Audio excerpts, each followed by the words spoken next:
of transforming South African pantry staples into delectable and budget-friendly meals. From reimagining traditional South African dishes to infusing global inspirations, Lorna's inventive recipes and seasoned cooking tips inspire creativity and will empower viewers to navigate the kitchen with savvy resourcefulness.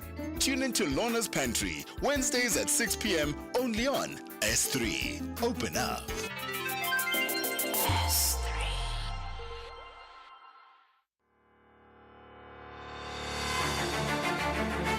This Human Rights Month, SAFM is deepening a culture of social justice and human rights. It's a time to reflect, engage, and take action for a more just society. From thought-provoking discussions to powerful stories, SAFM is leading the conversations that move us. Because your voice matters, your rights matter, and together we shape a better future. SAFM, leading the conversations that move us.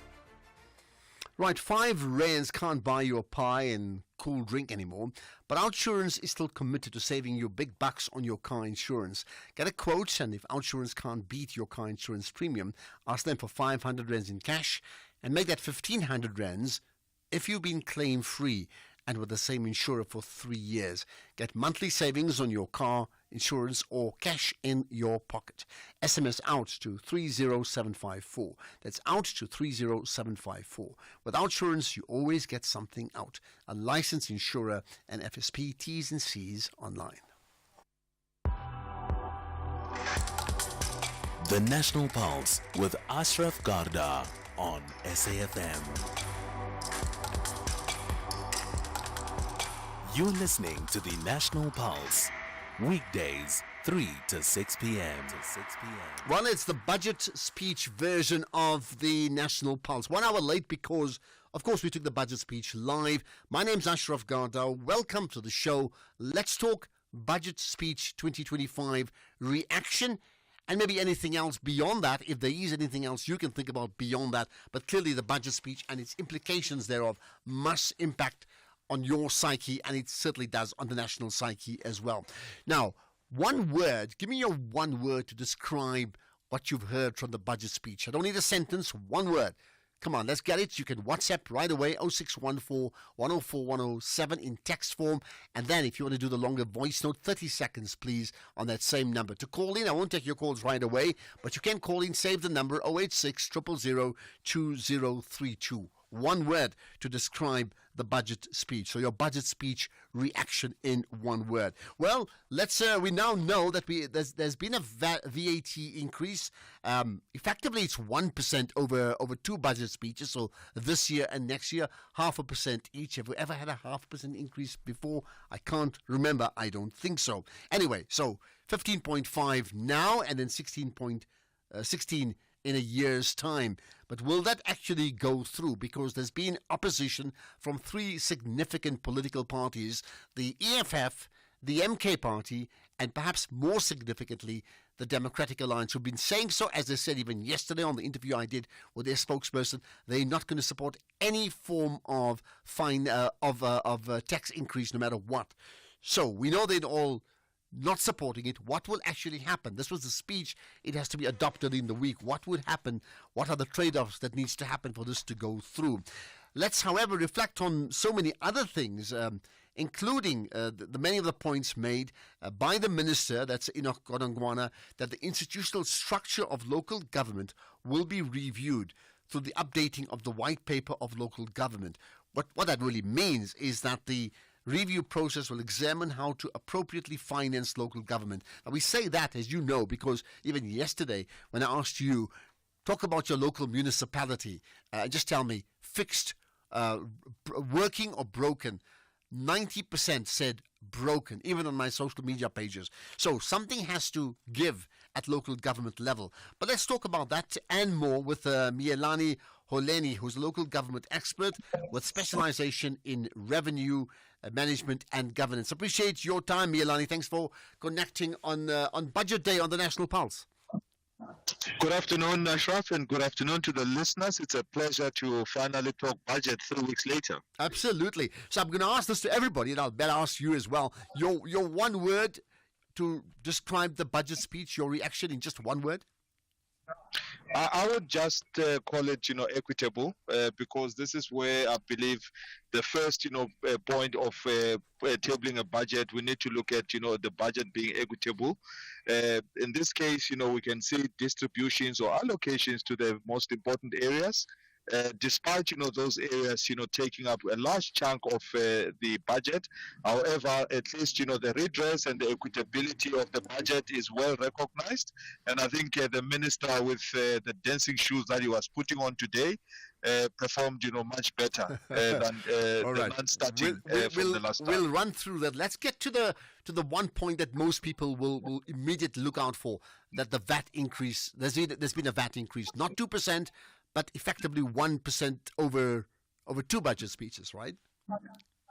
Well, I think when I listen to how the budget increase is being crafted, I am somehow thinking that actually they did not want 2%. They actually wanted 1%. So perhaps the 2% was just to get everyone up in arms and then come back to something of a compromise position. But I think more seriously, I think the far-reaching effect of VAT is that it covers everyone in the economy. It impacts everyone in the economy. The minister did mention that. But the reality of VAT is that you don't earn it until everyone in the economy has started spending and it has become effective. Absolutely. Which is almost the same as government having to look at other areas where they can go and consolidate revenue or pull back revenue. So in this case, I think it's a simpler option or simpler route that government has taken, which I think will have no doubt repercussions that at times may be negative, especially because it's going to fund a social package as opposed to a productive package which would deal with economic growth. Yeah, which is much needed, right? What about, I mentioned in the intro, 3 significant parties oppose any VAT increase. They've said so before and they said so even after the speech, right? What then happens next in terms of, we've only heard the speech, it needs to be adopted in the week. So what's going to happen next? Well, I think as the speaker announced, there's still a period where the debate, will be undertaken on the budget speech. I suppose a budget is never fully effected until the debates have also been concluded, so that the signing offs may be done. So in effect, what the minister was doing today was to table all of those proposals for a budget. If there are no objections, the budget goes through. But however, if there are objections which will follow a parliamentary process, it may call for another discussion. And I think in this case, at this stage, it's suffice to mention that Parliament and parliamentarians and political parties are the ones that are objecting. If there is a possibility, or if at all the public, in terms of citizens, also object, it's a different case altogether. Okay, although some may say, well, the political parties reflects or represents the views of the citizens anyway, besides civil society. So if they do object, what then happens? Well, the objection, I think, must be heard, and I think it may even be subjected to a vote. Which is something that at least would get everyone who supports or where there are numbers. So if the proposal receives sufficient numbers, it means that it will then continue, because in essence, as you've said, they are representing the public. But we just hope that the process is handled in a parliamentary and with the full decorum, and the processes being observed as they should, so that we get on with what the budget is, because the budget must be effective, or at least must be in place from the 1st of April. Even though it's not so catastrophic that it must be effective on the 1st of April, but it is at least, to have a functioning government where we have investor confidence and even public confidence, we need to at least, be able to stick to the timelines such that, we can be able to get the wheels of government to grind and deliver services as it should. Okay, let's get back to an area that you specialize in, and that is what the minister spoke about, effectively reviewing the structure, the institutional structure of local government. What do you mean by that? Well, I think, in the speech of what the president, also spoke about, I think the issue of trying to ring fence certain areas, such by service, such that, that particular service, for instance, electricity, would be ring first fenced, so that, you bring particular expertise. It is not quite clear in terms of, how then you bring other parties to support, local government by ring fencing or pulling certain functions, into a particular area. So I think at this stage it's short of detail. But however, what we would say is that number one, let's review the local government white paper, deal with the assumptions that were put forward, especially around, revenue that municipalities are supposed to raise, which was about 90% of the revenue, and the 10% being funded from the fiscus. If it means that, I think, we are on a right track. The second issue is the issue of attracting skills into local government, such that, they stay on and they are not affected by the transitions from one government to the next after elections. That would assist a lot, because it would give certainty to those officials that are sitting at Section 56 or Section 57 with 5-year contracts, so that, they have certainty and they are able to at least give their all and their efforts to working within the space without having to look behind, or look ahead in terms of, what's going to happen after the 5 years. That would be something that will work. And then the last issue is, of course, in terms of,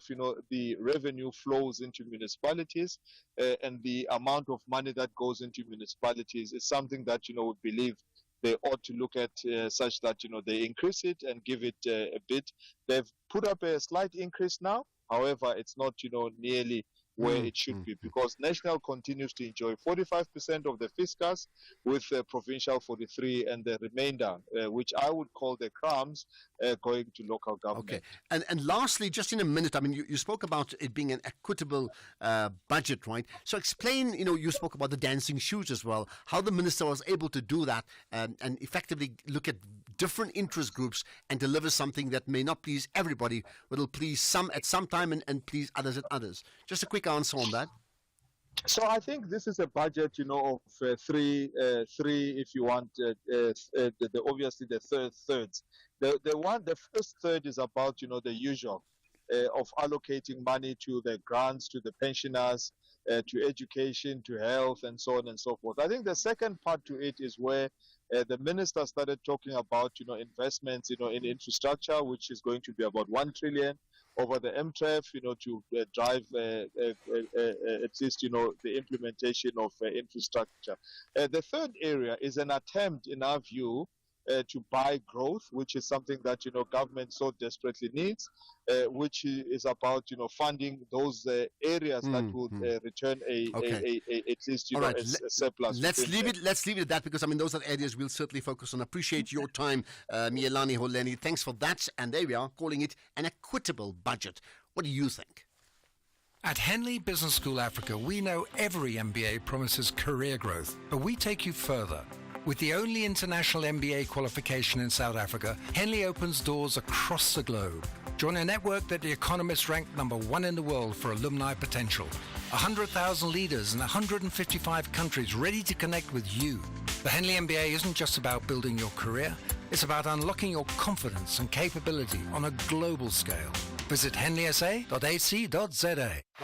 After what transpired in Loftus last month, the boys of Coach Rivero believe this is the perfect time for revenge against Masandawana. But the highly confident Brazilians want to double the Buccaneers' pain. As Mnyamangenkani versus Kabuyelo. This is a massive meeting of giants, the Betway Premiership. Witness Mzansi's beautiful game, Orlando Pirates versus Mamelodi Sundowns, on Sunday, 16 March at 2:30 p.m. live on SABC1 and at 3:30 p.m. on SABC radio stations. Also, available at your fingertips on SABC Plus. Proudly brought to you by SABC Sport. For the love of the game.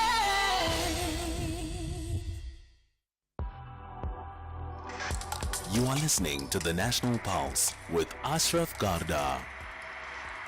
So, outside of general reaction, just give me your one word. Use one word to describe the budget speech 2025. You can call in, not quite now, just now, but you certainly can WhatsApp immediately, text or voice note 0614 104 107, and you can post on our social media pages on the X platform, Twitter, tag SFM Radio, and myself, Ashraf Garda. Right, let's get another opinion on, and of course, over the next 2 hours, we will speak to the different political parties as well. So look out for that, right? Now, the COVID-19 Social Relief of Distress Grant will be extended by a year to the end of March of next year. Also, the old age and disability grants will be increased by 130 rands. Nearly 28 million beneficiaries will access social grants. So let's get a reaction from the Black Sash. The executive director of the Black Sash is Rachel Bukasa. Rachel, thanks for connecting to us here on the National Pulse. Thank you so much for having me. Thank you. Firstly, again, your one word to describe the budget speech. Look, it's better than where I think we were 2 weeks ago when initially the budget speech, was supposed to happen. So but one I word think better than we expectations, yeah? On the VAT issue. Okay. Let's talk about where we are with regard to social security. You know, there was I think the minister even made the point over the week, right, over the weekend, that it could be an either or, that, you know, you either have the VAT increase or you don't have the VAT increase, and that means you have to drop social grants, specifically that social relief of distress grant. Does this surprise you that, in fact, that did not happen and that's been extended? No, I'm not surprised that did not happen, because despite the minister's personal feelings around the SRD grant, we're actually governed by, the Constitution and the policy and mechanisms in place that run it. It's not to his preference. And I think the minister came under a lot of fire for that. It's essentially trying to pit the poor against one another while he is unwilling to consider wealth tax and luxury goods tax. All right. What's your overall assessment in terms of, firstly, regarding just overall social grants? Because, yes, this has been extended. There's also been an extension, including others regarding people with old age and disabilities. But there's been some increases there. Perhaps give me your overall thoughts on that too. Sure. So in terms of, let's talk about the SRD grant first. I think it shows the fact that it gets extended year on year, that there is a need for a basic income support grant, something that is sustainable, something that is long-term for people that need it. And secondly, I think when we see the quote-unquote increases, an increase of 10 Rand here, 50 Rand here, is not sufficient in line with inflation. And so essentially what you have is an increase in theory, but not actually in practice.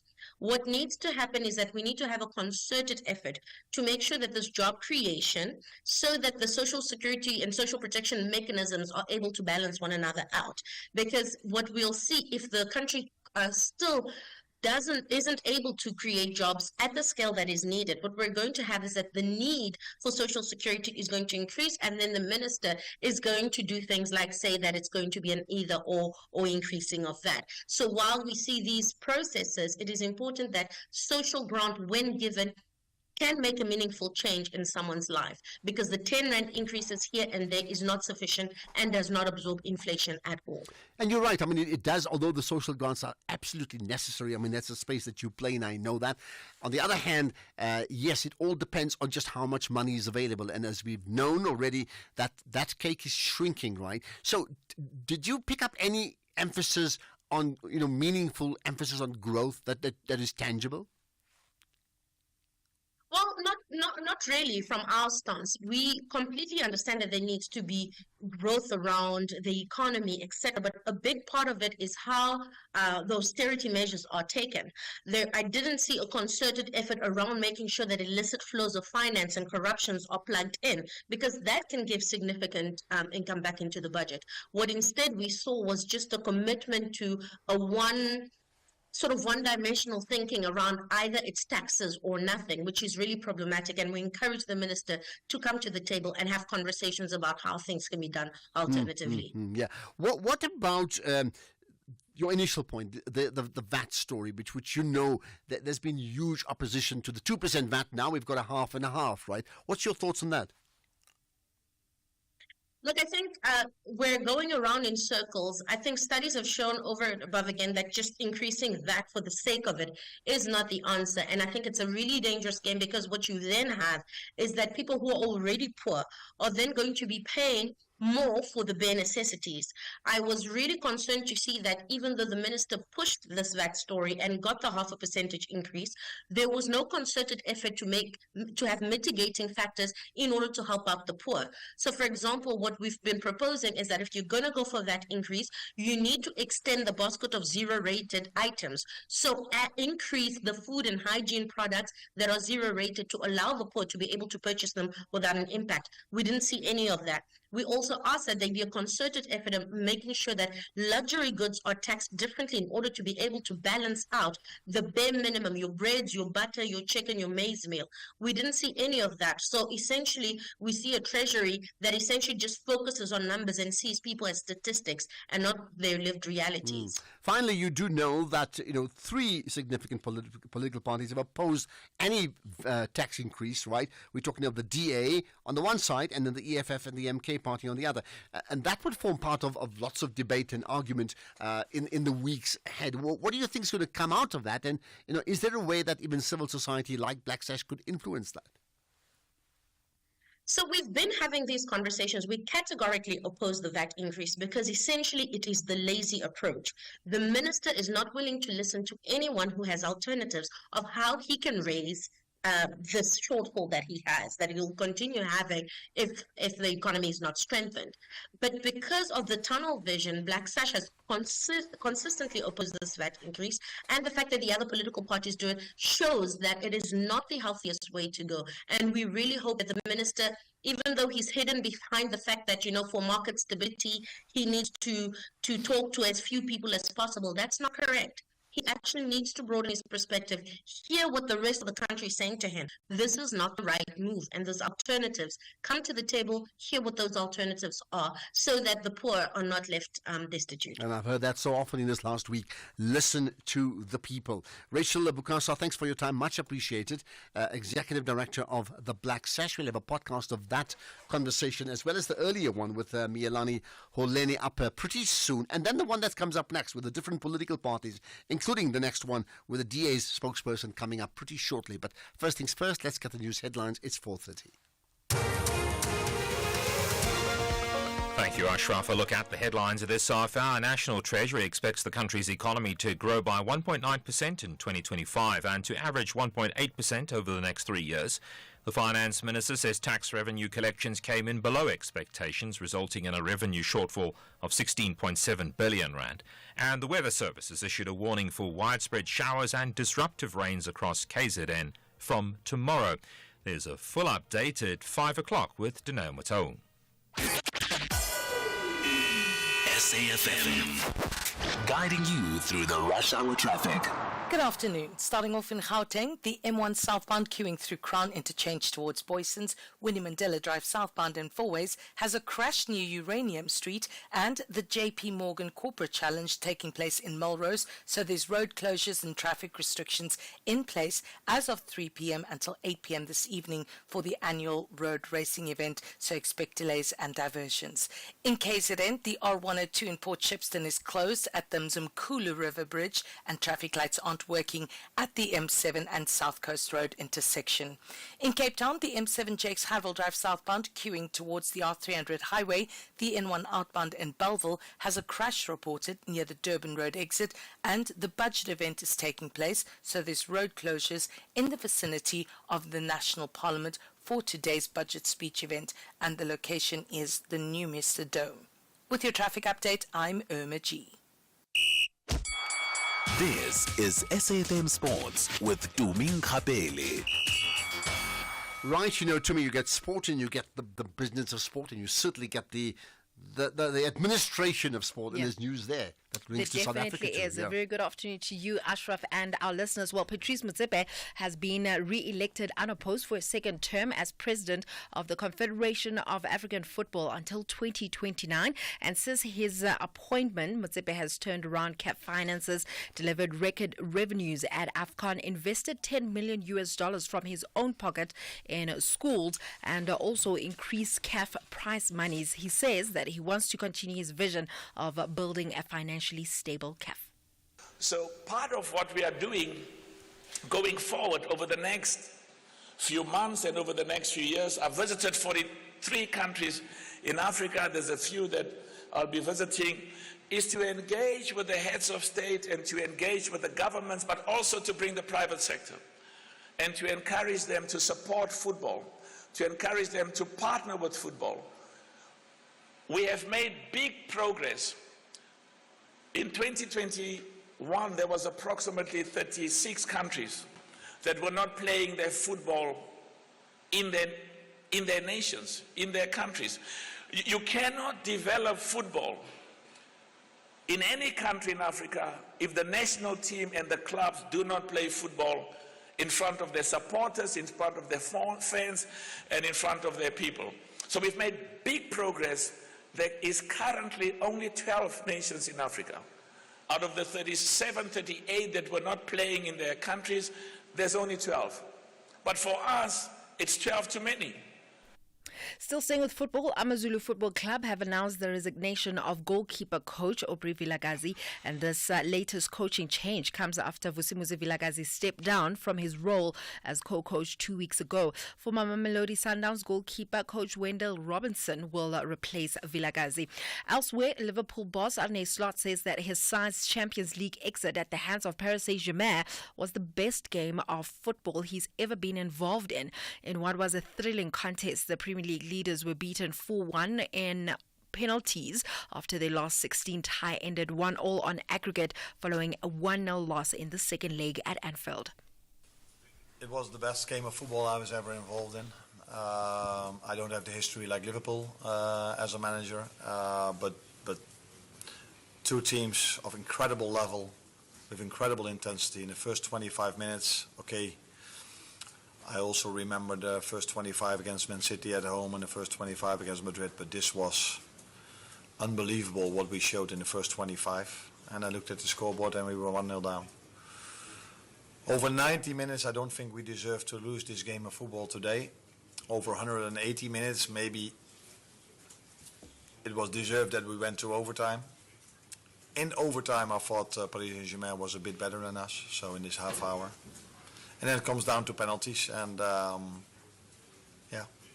they scored 4, we 2, and we lost. In netball, World Netball and Netball Australia met with Brisbane 2032 this week as they continue their pursuit for netball's inclusion in the Olympics. For more than 50 years, people across all levels and areas of the sport have been lobbying for its inclusion in the Games. Now with the push for gender equality in sport and the 2032 Summer Olympics taking place in Australia, which is a strong netball nation, there are hopes that it could possibly join the Olympic program in Brisbane. In tennis, Russia's Daniil Medvedev claimed a 6-4, 6-love win over Tommy Paul to reach the quarterfinals at Indian Wells. Medvedev next faces France's Arthur Fils a 6-2, 2-6, 6-3 win over American Marcos Giron. In the other one, women's defending champion Iga Swiatek claimed a 6-1 and 6-1 victory over Karolina Muchova, and Swiatek will next face Qinwen Jin for a place in the semi-finals. Finally, in golf, Saudi-funded Live Golf extended its reach with the announcement of the International Series Japan in May, which will come a week after a debut event in South Korea. Now, the tournament from the 8th to the 11th of May is Liv's first foray into Japan. Meanwhile, Tiger Woods has undergone successful surgery on a ruptured Achilles and is expected to miss the Masters next month. On that note, it is a wrap from my side for now. I have to tell you, did you watch the budget speech and the first lines from the minister?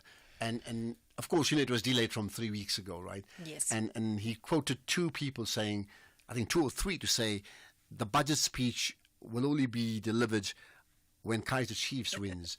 And he said, Some said, well, then you're going to have to wait a very, very long time. But the Chiefs are getting so much. So many people are taking the mickey out of Chiefs. It's almost like, really, that's why I say Chiefs, Man United.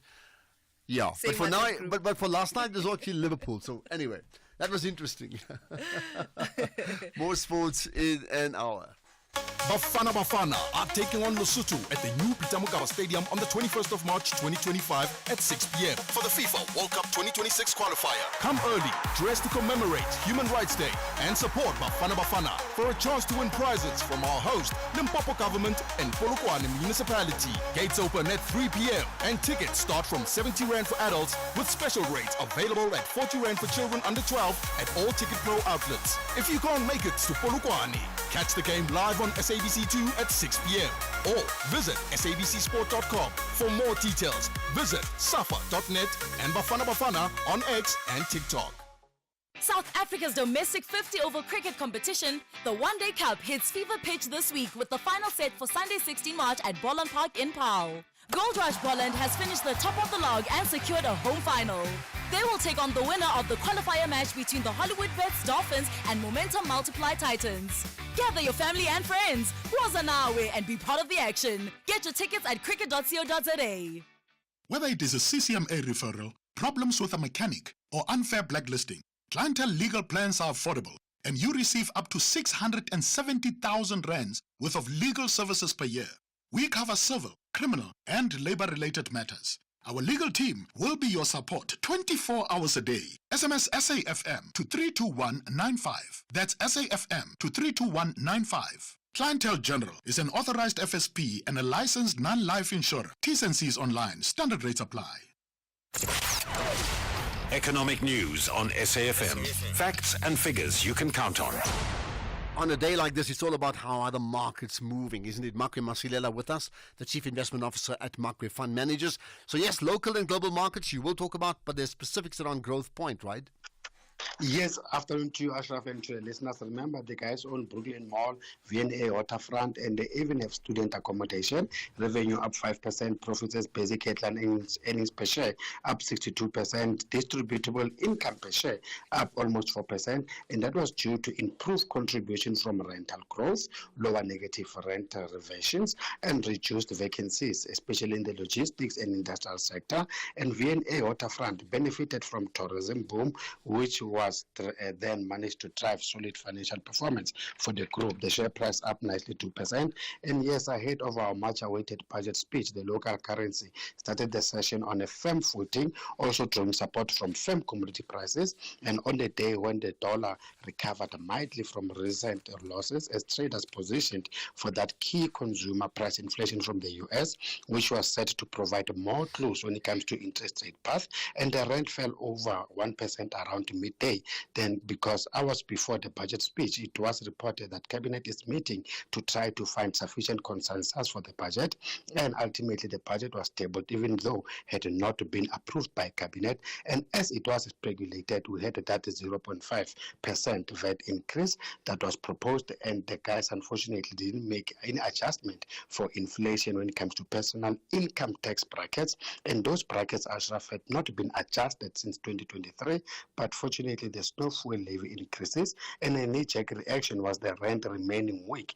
And note that other parties said they don't support this budget. In the US, consumer inflation moved up less than expected in February, providing some relief as consumers and businesses have been worried about the impact of tariffs when it comes to inflation. Oil prices maintained the heat, supported by a weaker dollar, but gains were kept by mounting fears of slowing US economy and the impact of tariffs on the global economic growth. Brent crude was up 1.8% at $70 a barrel. The euro metal is flat as soft US inflation is not expected to lead to US interest rate cuts next week. And gold is sitting at $2,917, but platinum is up 1.2% at $993. And global stocks got a relief on the back of optimism when it comes to a possible 30-day ceasefire between Russia and Ukraine, with the GSE unfortunately marginally up 0.1% because we were dragged by our resources, which were down 2%.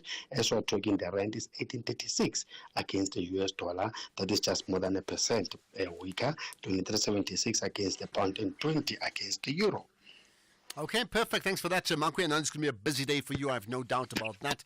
Makwe Masilela, thanks. We'll do it again tomorrow, right? Okay, let's get on to other issues. So we'll get your reaction as soon as I can. We'll also get reaction from the ACDP. But next up, no, not the ACDP. In fact, we'll do many of the different parties later on. But next up, we'll chat to the DA. The National Pulse with Ashraf Garda. All right, so reaction is the big deal here, isn't it? We know we've got the budget speech. It's come, and there's this increase in certain areas. I mean, of course, there's a natural focus on the issue around VAT. Let's get a reaction from Karabo Gauchau, the DA national spokesperson. Karabo, thanks for connecting to us here on the National Pulse. Thank you so much, Ashraf. Thank you. Hello to your listener. Thank you. So I've asked everybody this. I'll do it again with you. One word to describe the budget speech. Just one word. Mad. Mad. Okay. Now explain. So there's no way you want to grow the economy, create jobs and alleviate poverty, and then you see the solution to doing so is taxing South Africans. Taxing South Africans exacerbates inequality, it exacerbates poverty. We have majority of South Africa's population who are poor, who do not work, and for those who some of them have an income, they depend on the state for social grants altogether. So you can't be taxing the same people you're saying you're trying to save, because taxing them is directly taking food out of their mouths. People who are already battling to put food on the table for themselves as South Africans. And then when you look at the middle class, they're already choking in debt, unable to pay their creditors altogether, unable to live a life that shows that they actually go to work and earn a living. And you tell those people you care about them. And we're saying as the Democratic Alliance, that is a lie that the ANC is telling the Republic. And that's why we will not give them the 50% that they need, 50% plus one that they need to pass this budget. They are a 39% party that are acting arrogantly, that are acting in a way that is not in the best interest of South Africans. They've shown themselves to be removed to what the lived realities on the ground for South Africans is, and we will not support their madness. Okay, so I mean, clearly this story has moved on. I've noted the DA, both from your party tweets and your leaders' tweets, and of course in conversation with others, that yes, you will not support it. So what then are the implications? What's going to happen next in terms of the DA's position regarding specifically the issue of the VAT increase? Look, if they want to negotiate and talk still, they must come back. But the bottom line is that we've also already said to the ANC that we have a six-pronged solution plan that we've given them, handed it over to them on a silver platter. All they had to do is to copy-paste it, roll it out altogether, and then we wouldn't find ourselves in the situation we are in right now. Why do you think they didn't listen to you? I mean, they're clearly not impressed. They're not. They're arrogant. They're unable to imagine themselves having a Democratic Alliance budget be the one that saves the day. They're still unable to reconcile themselves to the fact that they are not alone in government, that they do need the Democratic Alliance to pass budgets, that they are a 39% party and therefore cannot govern alone. And that's the reason why. And at the heart of the problem here, of the reason why the ANC does not want to listen to the DA, is because they not care about South Africans, Ashraf. There's no way in hell you are able to explain to South Africans how you have been given an alternative budget framework that focuses on cutting waste and expenditure in government, where we can reduce catering of across government departments by 33%, where we can reduce the advertisement of government expenditure by 50%, and a whole range of other things that includes the audits on ghost employees. Where that solution, there's no way you can justify how that solution is not better than taxing South Africans. Now, I mean, we of course got reaction from many people, and often when it comes to budgets, people look at like key words. And Mielani Holeni, he made the point about it being equitable, suggesting that it's a case of giving somewhere and taking another away, just to create this balancing act, this equilibrium. You don't see that? No, Minister Godongwana is playing South Africans. He's taking us really lightly. He's insulting our intelligence, quite frankly. Because we know very well that there is a way to be able to reconfigure the budget that does not compromise essential services such as healthcare, such as education and policing. And we've shown in our six-pronged plan that we have given to him to do so. And we've also shown him in the same solution that we can still be able to save essential services, not tax South Africans, and be able to grow the economy, create jobs and alleviate poverty. That is a very sober solution. Anybody You don't have to like the DA to know that this makes sense and we can do it, right? Okay. But for you to not want to do so because of your pride and instead you want to tax South Africans, which is a form of a bailout for 31 years of mismanagement, corruption, and wasteful expenditure altogether, it's mad, honestly. All right. Now, yesterday I spoke to your spokesperson on finance, right? And yes, the point was made, the DA will not support any increase in taxes whatsoever, right? Personal, corporate, as well as, of course, VAT, right? But the one that's been very interesting is the non-adjusting of the tax brackets for inflation, and that makes effectively people poorer, because I understand there's 28 billion rands more money that'll go into the coffers just by doing that. I mean, what's your thoughts on that? So it's a non-tax, but in fact it's a tax. It is 100%. You're correct, Ashraf, and that's part of the problem altogether, and the lack of imagination. But frankly, if the ANC would come to board to cut on wasteful expenditure and fact that are directly linked to perks of cabinets and departments that are spending money wastefully, then we would be able to find the equilibrium balance to get that fiscal framework right. So let's then talk politics as opposed to the budget, because if the DA, as part of the GNU and a significant member of the GNU, will not pass this budget, right? And we know that the MK is saying the same thing, and so is the EFF amongst the other larger parties, right? What then happens next? I've asked you that question because what would be the type of trade-off? You said they must come to us and negotiate. I mean, what would you ask of them to be able to get your support? Simple. Economic growth, job creation, and poverty alleviation are the only things that you can reconcile against a tax increase. The current budget in its form does not do so. So if you are going to, it would make sense, Ashraf, if you're saying we have a budget that we know is directly proportionally linked towards an economy that's going to grow quickly in the short term and in the long term, and we're going to have jobs there that are going to then offset the cost of living. Then it would make sense, because then South Africans would not feel the pinch of a VAT hike. But unfortunately, that is not the case right now. Now, realistically, they're not going to do a U-turn on the VAT in a week or two because you're speaking to them. They're going to have to, offer some promises. And as they talk to you, you also know that, although the EFF and the DA, the EFF and the MK party has also had similar opposition to you on this one year, somehow or the other, the ANC would have to find that 50% plus one from somewhere. Aren't you pushing them to another corner? Yeah, but I mean, they pushed themselves to that corner, Ashraf. We're not pushing anybody toward another corner. They are pushing themselves to their corner because they are refusing to understand logic. The ANC is choosing their arrogance. The ANC is choosing a budget that does not make sense, and at the expense of South Africans who deserve a budget that is directly linked towards economic growth, to job creation and poverty alleviation.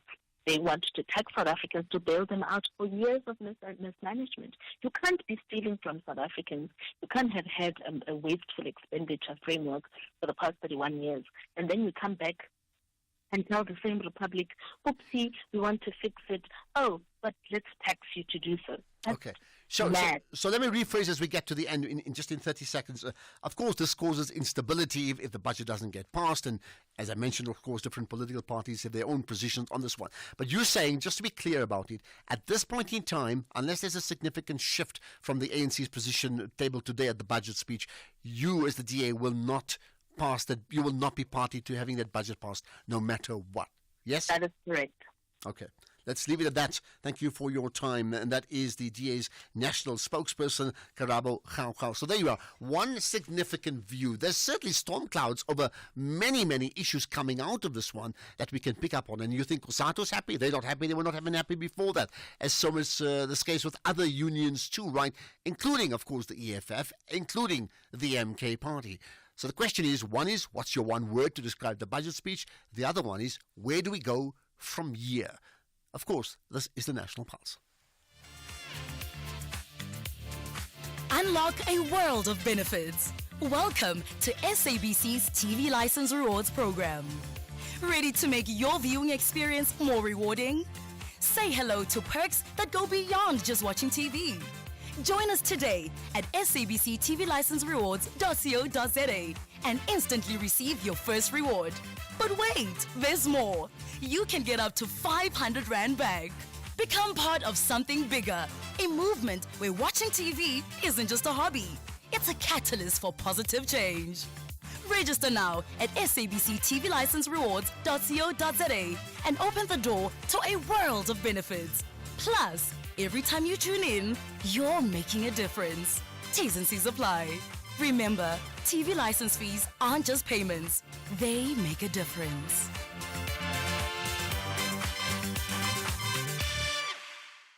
Night Talk with Oliver Dixon. You and I have a country to build, difficult conversations to have, solutions to find, and stories to tell. Join me, Oliver Dixon, on Night Talk every Monday to Thursday from 10 p.m. to midnight.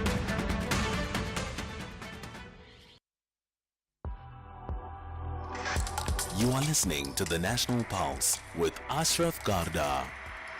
Right, we will get further responses from the other political parties too, but let's now get another take from Steve Swart, who's the ACDP MP and Chief Whip. Steve, appreciate your time. Thanks for connecting on the National Pulse. Do I have you there? Yes, indeed. Oh, I do. Okay, thanks. Thank you. Thanks for your time. Right, firstly, your one word, just one word to describe the budget speech. Well, it is extremely disappointing. One word, disappointing. Yeah, disappointing. I think we're all in agreement. The issue about the VAT increase over 2 years is totally unacceptable. And that's our word, disappointing. Okay, even though that's a come down from the 2% that was going to be effective immediately. This is like half and half. Yeah. Yes, absolutely. They are, and as you know, from our perspective, always we've said collect the tens of billions of rands that were stolen through state capture and corruption. Collect the tens of billions of rands that SARS owed. It was interesting. The minister came across after the speech and he said to me, you've got the extra SARS money, which we do appreciate. Yes, let's get SARS to collect that 800 billion or even 10% of that. 80 billion rand will help balance the books. Yeah, many spoke about spoke about in the run up to the speech to say empower and embolden the SARS, and you'll have a far more effective SARS. They're already doing a good job, and if they do a better job than what they do already, then of course we as the country benefit. And you're saying nothing of that came through, right? No. I'm saying it did come through. It did come through, and that we welcome. We welcome that, but we are saying that had that. If that is implemented, you don't need the 1% VAT increase. There's your balance. There's the shortfall. You don't need it. So the money is being given to SARS, and now let them collect it. You don't need to increase VAT.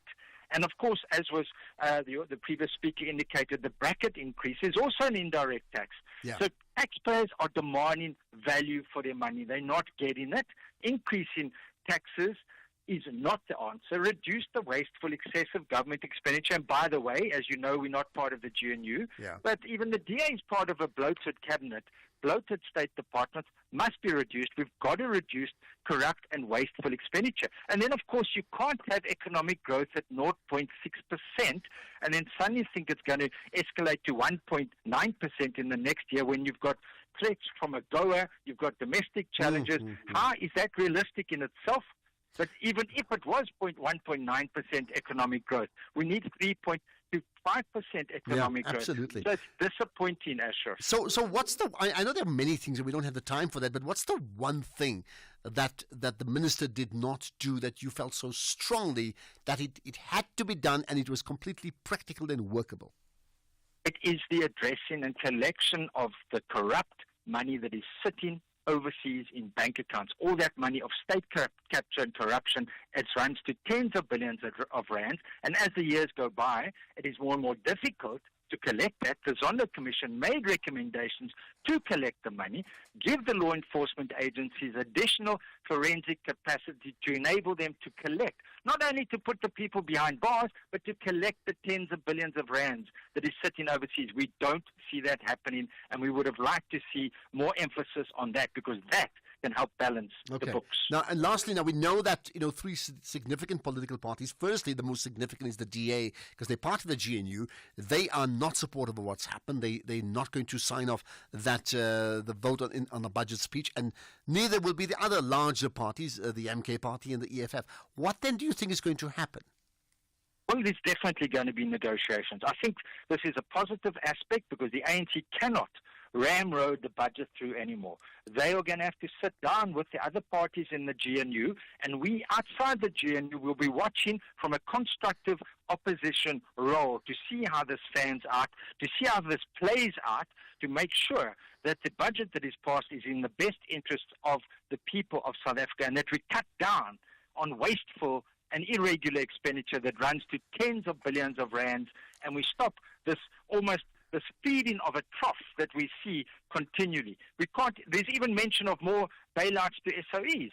We can't afford that anymore. So we are trusting that the GNU partners will reach a negotiated settlement at the end of the day, and that the budget that is pro-growth, job creation, addressing poverty is passed when we've passed the budget towards the end of July. Thanks so much. Let's see what happens. Steve Swart, the ACDP MP as well as Chief Whip. Much appreciate your time. Right, let's get further comments, and I've asked you for one word. So the ACDP says disappointing.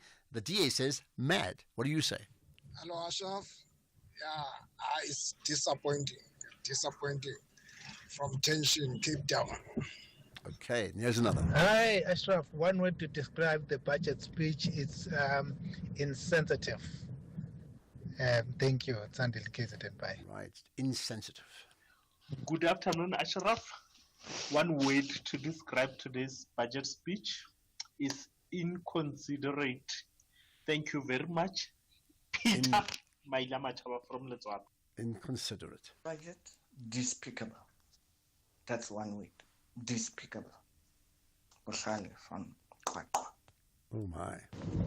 Good afternoon, Ashraf Mataboha. Ashraf, one word shall be a test. A test in the sense that this budget is going to test the strength of GNU going forward. If this is going to be a test that leads to the breakaway of the GNU, then hard luck for South Africa. Thank you. Aish, a test. The litmus test, isn't it? Good afternoon, Ashraf. One word to describe the budget. Kindergarten.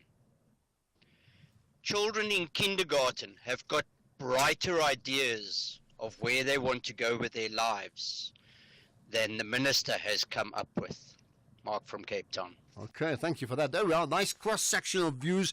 And that one word certainly gets us thinking very, very quickly what people are thinking, isn't it? It is a barometer of what you and I are thinking. Right, we're going to get further reaction. Of course, shortened version of the show today, another hour. In the main, all about the budget speech. Let's get the news first. It's 5 o'clock. Here's Denayo Mataung.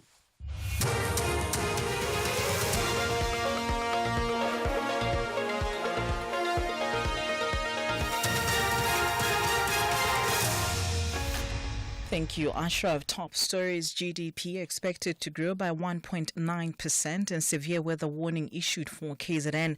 A very good afternoon. National Treasury expects the country's economy to grow by 1.9% in 2025 and to average 1.8% over the next 3 years. Finance Minister Enoch Godongwana has tabled the national budget in Parliament. He says Treasury attributes the lower than expected growth of 0.6% last year to weaknesses in agriculture and the transport sector during the third quarter. But the truth is that our economy has stagnated for over a decade. In that time, GDP growth has averaged less than 2%, far below the level required to meet our expanding list of needs. In 2024, the economy grew by only 0.6%. Over the medium term, GDP growth is projected to average 1.8%. To meet our goals of redistribution, redress, and structural transformation, the economy needs to grow much faster and in an inclusive manner. Godongwana also says tax revenue collections came in below expectations, resulting in a revenue shortfall of 16.7 billion rand. Treasury says the new tax proposal will increase revenue by 28 billion rand next year and 14 billion rand in the following year.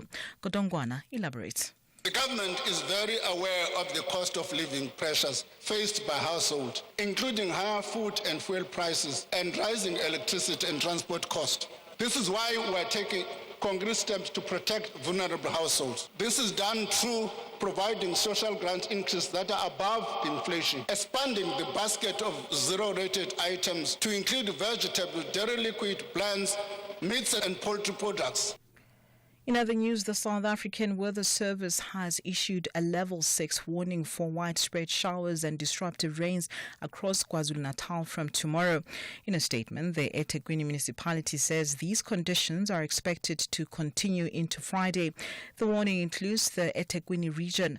2 weeks ago, 9 people died in heavy rains in areas in the south of Durban and on the province's south coast. Several families remain in temporary accommodation in the Durban CBD. We move to the Eastern Cape now, where the Gqeberha High Court has found Reinhard Leach, the boyfriend of slain Gqeberha mom Vicky Terreblanche, guilty of conspiracy to commit murder. Leach murdered Vicky in 2021. Acting Judge Samson Dunya ruled that the state has proven his case beyond reasonable doubt, with evidence showing Vicky's death was caused by a drug overdose, which Leach admitted to administering by crushing Percocet tablets into her drink. Lastly, further afield, a court in the country of Georgia that borders southern Russia has sentenced the former president Mikhail Saakashvili to a further 9 years in prison after finding him guilty of embezzling state funds. He is already serving a 6-year sentence for abuse of power. The BBC's Rehan Dimitri has the details. Prosecutors argued that while serving as president, Mikhail Saakashvili spent over $3 million of public money purchasing expensive gifts, clothing, cosmetic procedures, and other luxuries. A judge found the ex-president guilty and sentenced him to 9 years in prison. Mikhail Saakashvili's defense argued that the expenses were for official presidential functions. Saakashvili has long maintained that his imprisonment is politically motivated, driven by revenge from the current de facto ruler of the country, billionaire Bidzina Ivanishvili. Recapping the top story at 5, National Treasury expects the country's economy to grow by 1.9% in 2025 and to average 1.8% over the next 3 years. Finance Minister Enoch Godongwana has tabled the national budget in Parliament. For SFM News, I'm Dino Mudaung. Headlines at 5:30. In sports this hour, Athletics South Africa to launch season this evening and former star Eto elected to CAF executive by acclamation. More details at 5:30. SAFM, guiding you through the rush hour traffic. Good afternoon. Starting off in Gauteng, the N3 northbound in Bedfordview is slow moving on the link to the N12 east at Gillies interchange.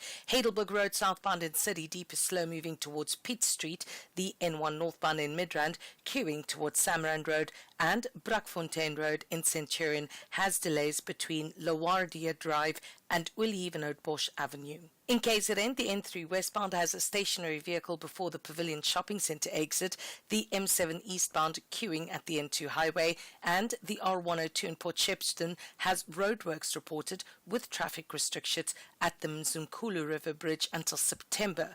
Full closure will commence from the 17th of March. In Cape Town, the M5 southbound is slow moving towards Racecourse Road exit, the M3 Philip Khosana Drive outbound queuing towards Hospital Bend, the N1 outbound slow moving towards the M5 Kuburg interchange, and the N2 Nelson Mandela Boulevard outbound queuing towards Hospital Bend. With your traffic update, I'm Irma G. Stay safe on the roads. SAFM is with you. Over the last 50 years, one man has played an unparalleled part in transforming British society. This man is Rupert Murdoch. Feared by politicians, Murdoch has built the biggest media operation on the planet. His empire has given him extraordinary power and influence. The rise of the Murdoch family is an electrifying study of the Murdoch dynasty, charting the ups and downs of an empire. From the ambition that fueled its success, to the criminality that led to the closure of the News of the World and the Leveson Inquiry. This is The Rise of the Murdoch Family. Thursdays at 10 p.m. starts 13 February, only on S3.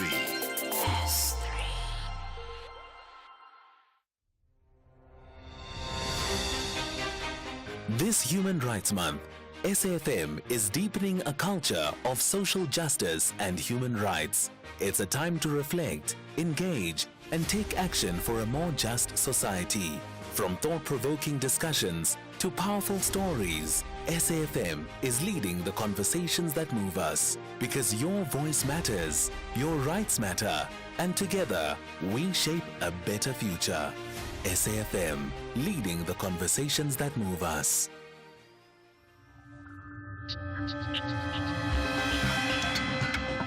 The National Pulse with Ashraf Garda on SAFM.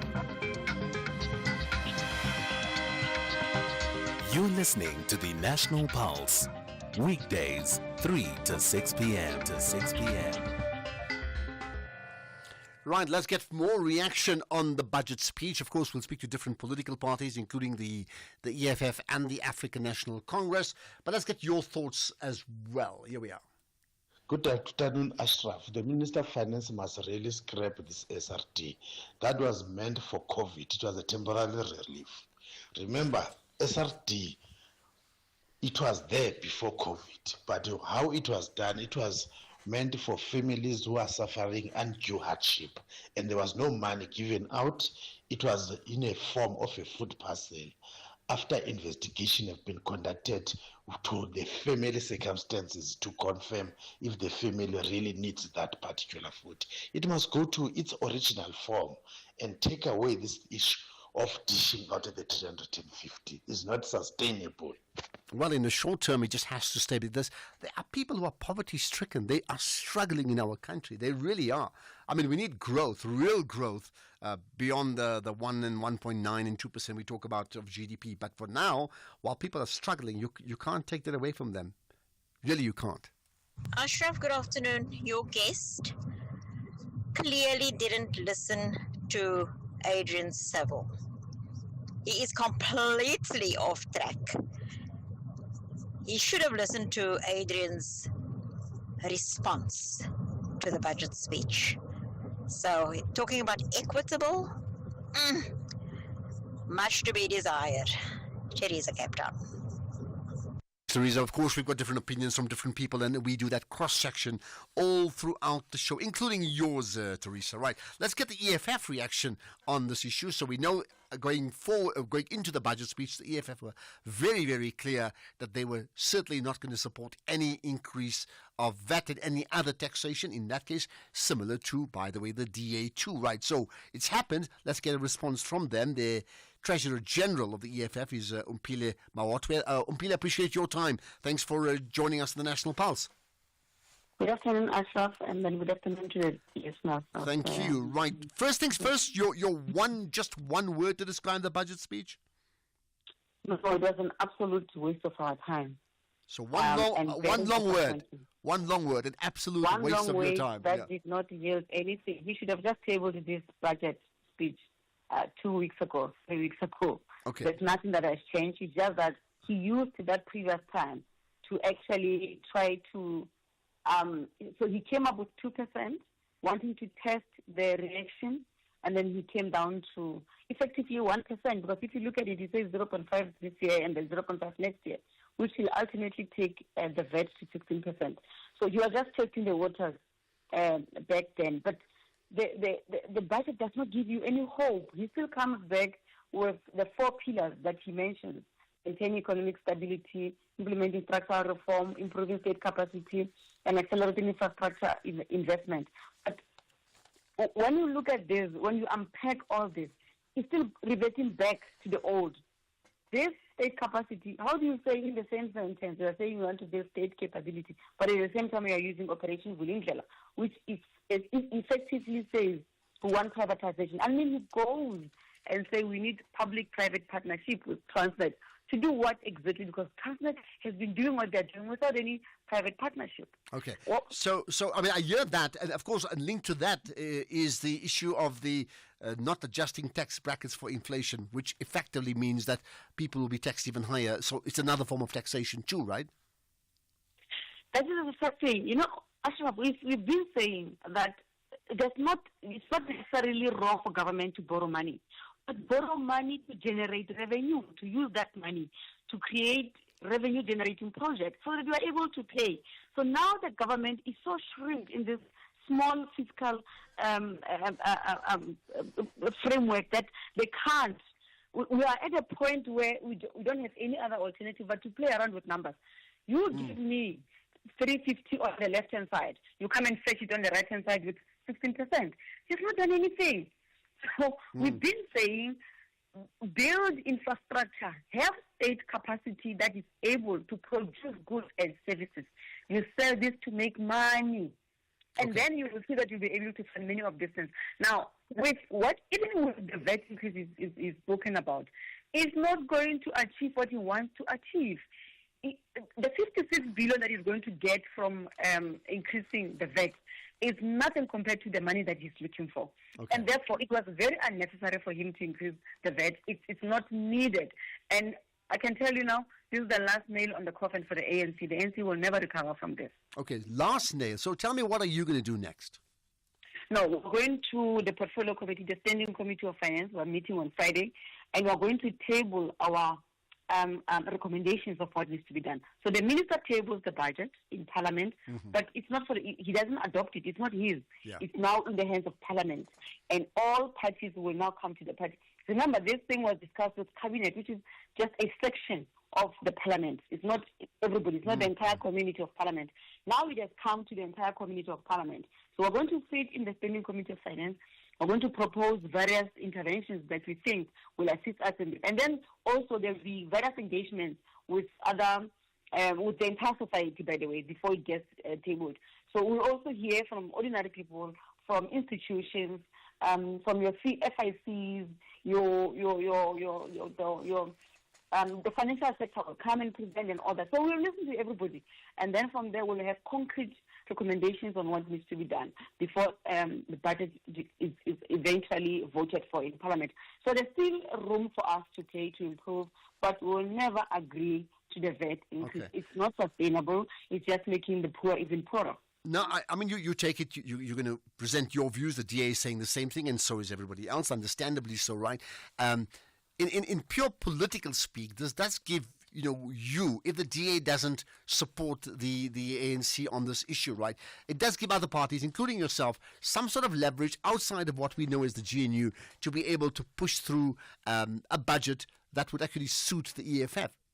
That must be on the agenda. Absolutely. No, absolutely. We're going to have bilaterals. We're going to go and speak to everybody and say, political parties, we are now in a crisis.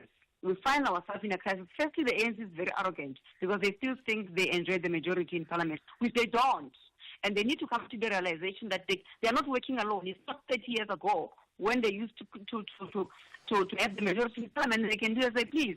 Now is the time for them to really come to the party. And we don't care, even if the DA later on agrees with them. We'll stand by our principle of saying it's really painful that your parent gives you 2 rands and then say to you, yeah, but you must still buy bread with 1 rand. What's the point? You should have just given me 1 rand. So that's what the ANC has done. So, but we'll use this opportunity. It's not about political scoring. It's about really making this country to work. We need the economy to grow. And that's the only thing that is going to take. So did the minister say anything that gives you some hope? And I'm trying to just get a balance of another view on this one around the growth of the economy, because I mean they may come back and say, look, our hands were tied here. We've had a shrunken economy. GDP has been, as has been said, nothing, averaged 2% and below over the last 10 years. So we had no other choice but to do what we did. But did anything indicate to you to say, okay, there's a wish list here, and if we follow that path from the Minister of Finance I'm talking about, let's just maybe there's some hope? He has not, and he just missed it by an inch, because he correctly says we need to fund TRASA, we need to fund Transnet. Transnet is a logistics company of the state. So if Transnet is able to move tons, which is its main objective, by the way, the mandate of Transnet is to move cargo from one place to the other. Transnet used to move over 200 million tons of cargo per year. They are down to just 50 million. So that means that revenue, we've lost it. So he kept short of just addressing that point. But the problem is that he says we invite private participation. That's where our problem is.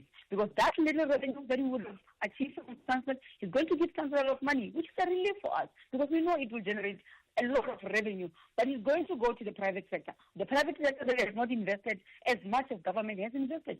All we needed to do is for him to assist Transnet with resources, but also the management of Transnet must be railway management officials.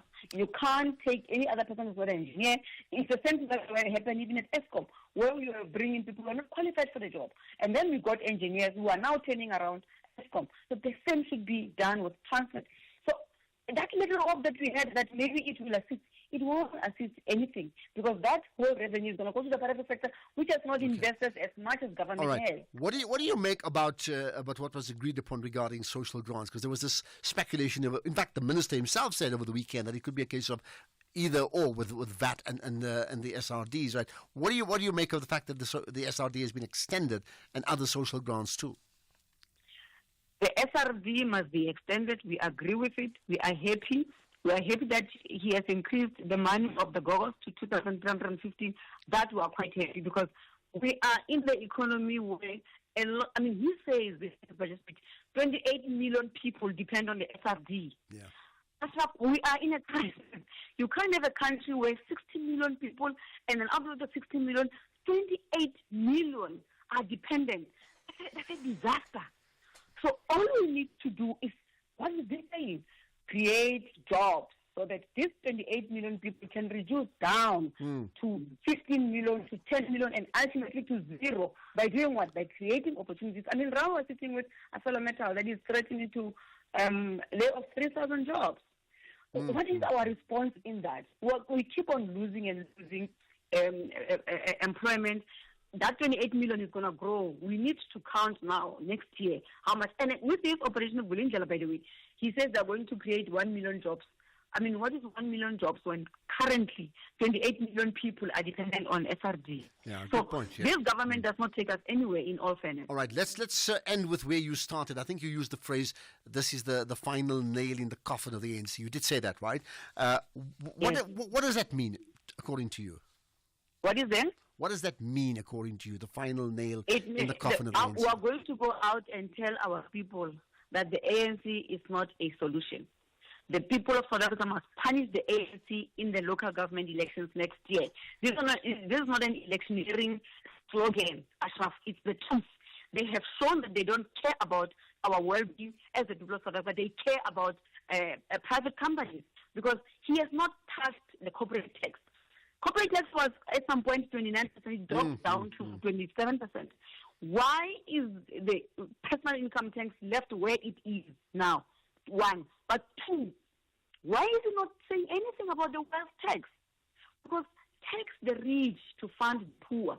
We've got a lot of people who are rich here who can buy a buffer for 22 million rand. All right, let's leave it at that. I mean, I've heard the counter argument. People are depending on 350 rand. Okay. And one person can afford 22 million. Okay, I've heard the counter argument. Don't tax businesses too much. You may get them to lose their businesses. But I mean, leave it at that. I got what you're saying. I think it's going to be an eventful week or two starting on Friday. Ompile Mawatwe, thank you, the EFF's Treasurer General. Appreciate your time here on the National Pulse. Right, we'll get the ANC's view on the ANC Minister of Finance and what he said right after this.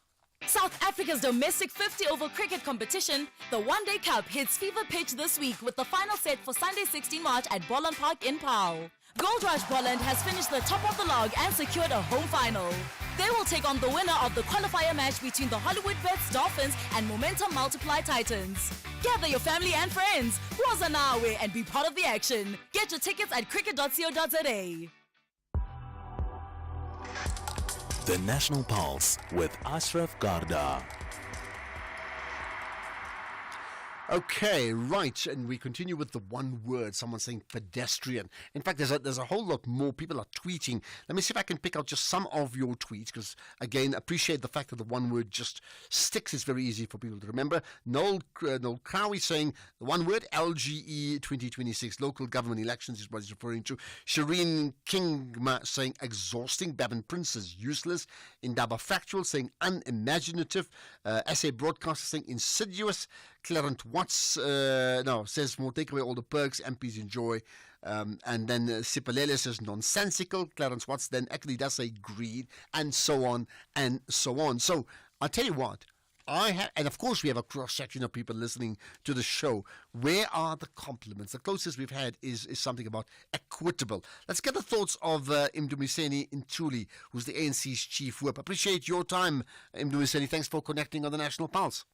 So good afternoon, Ashraf, and good afternoon to listeners of SAFM, and thank you very much for having us on your program. Appreciate it. Now, you know I've been calling out the one word. So what's your one word to describe the budget speech? It's a very good budget, Ashraf, given the fact that we are in a period of difficulties as a country. The economy has not been growing. The levels of unemployment have been increasing. We are contending with a serious level of inequality and poverty. So if you look at the interventions that the minister is making in terms of social spendings, in terms of increasing the amount that government is going to invest in the infrastructure, addressing the challenges relating to the transport in our country, including the Transnet, clearly, there's no better way. There's no better way to intervene to turn the situation around in our economy. Yet there's been almost, when I say almost all, there's been like universal criticism of the speech. Does that not surprise you then?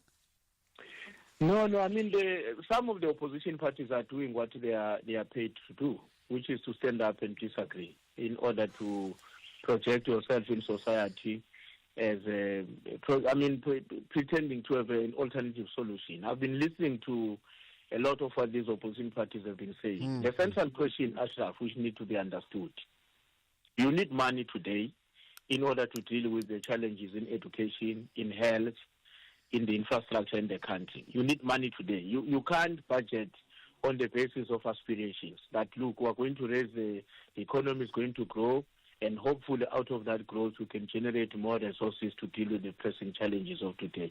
It doesn't work like that. When you budget, you depart from the reality and say, this is what I have and this is what I can use to address the challenges ahead of my time. Well, I mean, I think that's understandable. I've sort of also made the point, you can't say just because we're going to progress and we can budget for that. So I agree about the aspirations part. But many have said that the answers are very simple. Like you've heard, when you have political parties of different spectrums, you know, from the ACDP to the DA, to the EFF and to the MK party, all saying the same thing. Please do not increase VAT. Our people cannot afford it. And it still happened. Doesn't that tell you something?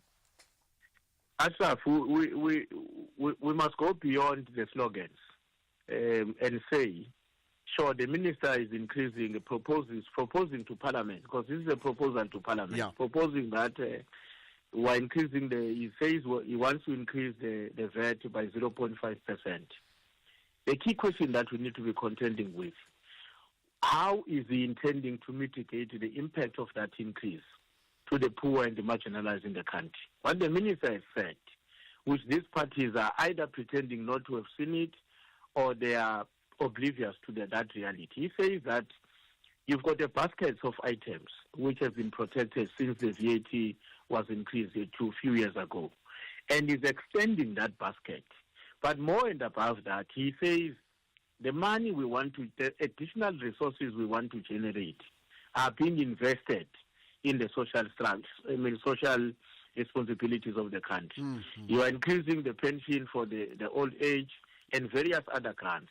You are directing money to resolve the problem in Transnet, because if you don't resolve the problem in Transnet, our country's capability to handle export and import will remain impaired. Now, when parties are saying we don't want this VAT, it's going to make the poor worse, the central question that you, as also anchors in various radio stations, you must ask, what about the mitigations that the minister has put in place?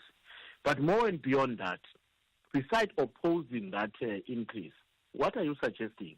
And I'm saying practically implementable, taking into reality our actual reality, not aspirations. Okay. We've got to raise those issues. Well, part of that reality for many people is like, can you clamp down on unnecessary government expenditure, number one? And can you clamp down on corruption and retrieve monies lost already through corruption and do that urgently? That I've heard, and I think those could be achievable or tangible, unless you disagree with me. Sure. That would agree with anyone who says that we need to strengthen our fight against crime and corruption. We need to strengthen our fight against, reckless expenditure and reduce the unnecessary wasteful expenditure that is taking place in government. We need to wage a struggle against that.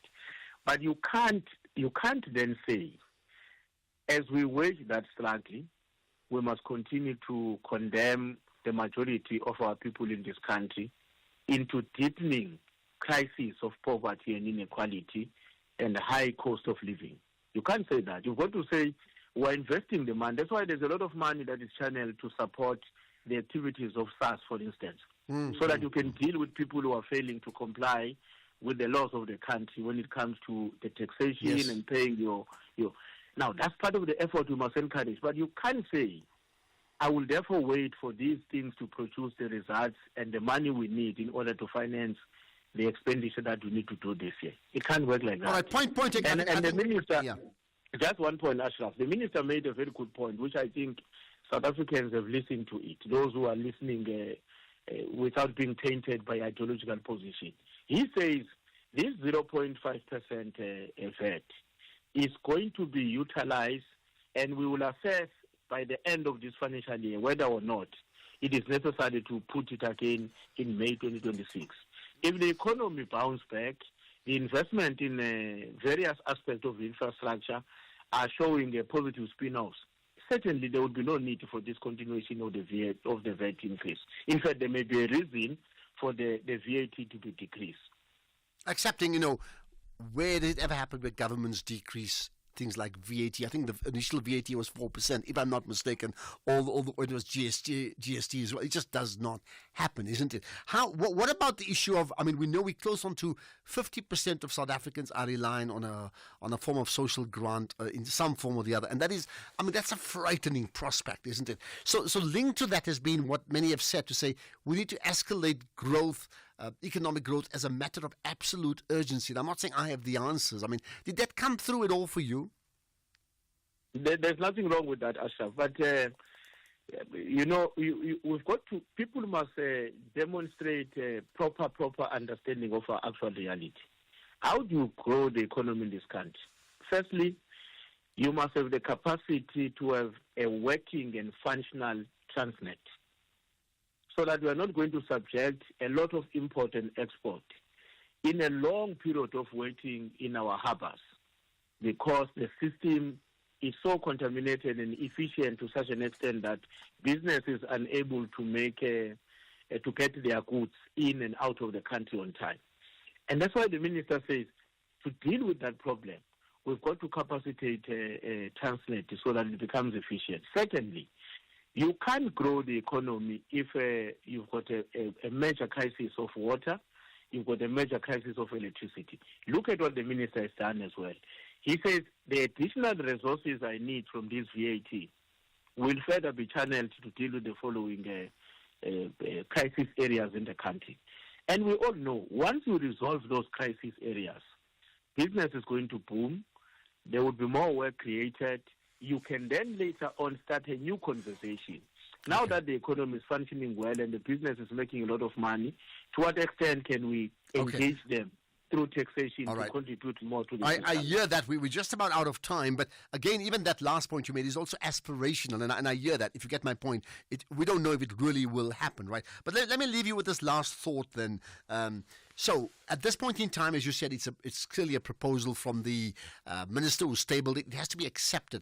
Significant political parties, including the DA, have rejected it. So something has to happen for the budget speech or the budget vote to be accepted. Is the ANC geared for that? Because some trade-offs have to happen. What is going to happen now is that the budget has been presented. It's going to various portfolio committees. Now, in the portfolio committees, a lot of discussions are not taking place in the form of headlines. We deal with substance. The ANC MPs have a responsibility to reach out to all MPs, irrespective of their political affiliations, and say to them, here is the budget, and we believe this budget is taking us to the right direction. If you disagree, we are willing to hear your own proposals that we can do away with this and replace it with the following. But as I said to you, we must guard against an intention to replace a concrete proposal with aspirations. That's the issue that we've got to deal with, so that as we discuss the matter as MPs, the country understand that we understand the actuality of our situation. We're not driven by our own political ideas. Let's leave it at that. I have my own aspiration to have South Africa becoming a champion nation one day. It needs to happen sometime soon. Indumiseni Ntuli, the ANC Chief Whip, appreciate you giving up your time here on the National Pulse. By the way, just to remind you, we invited the MK Party. Their communications team said they will come back to us. At this point in time, they have not come back to us, which is a pity, because we certainly want to hear what the MK Party has to say. Let's get the news headlines. Here's Danail. Thank you very much, Ashraf. A very good afternoon. Let's take a look at the headlines at 5:30. The DA says it will not support the budget delivered by Finance Minister Enoch Godongwana. Parliament is still to vote on the budget. In other news, a social media influencer, Shakira Khanif, better known as Sheikh's Warrior, has testified that in the weeks following Jocelyn Smith's disappearance, Kelly Smith did not act like a mother whose child had gone missing. And further afield, China says it will host talks with Russia and Iran this Friday, with the foreign ministry saying Tehran's nuclear program will be on the agenda. A full update follows at the top of the hour. SAFM, guiding you through the rush hour traffic. Good afternoon. Starting off in Gauteng, the N3 northbound in Lindbro Park has a stationary vehicle reported at Marlborough Drive. The N3 southbound in Germiston is queuing towards Geldenhuys interchange. The N14 westbound in Krugersdorp queuing towards Hendrik Potgieter Road, and Witkoppen Road westbound in Johannesburg North slow moving towards Market Street. In KZN, the N3 eastbound queuing towards Spaghetti Junction, and the N3 westbound queuing towards Spaghetti Junction. In Cape Town, the N1 outbound has a crash near Durban Road exit. Main Road southbound is slow moving through Rondebosch. The M3 southbound queuing towards Rhodes Drive. The N1 Service Road outbound has a crash reported on the Sable Road off-ramp, and Victoria Road outbound slow moving through Woodstock. With your traffic update, I'm Irma G. This is SAFM Sports with Tuming Khapele.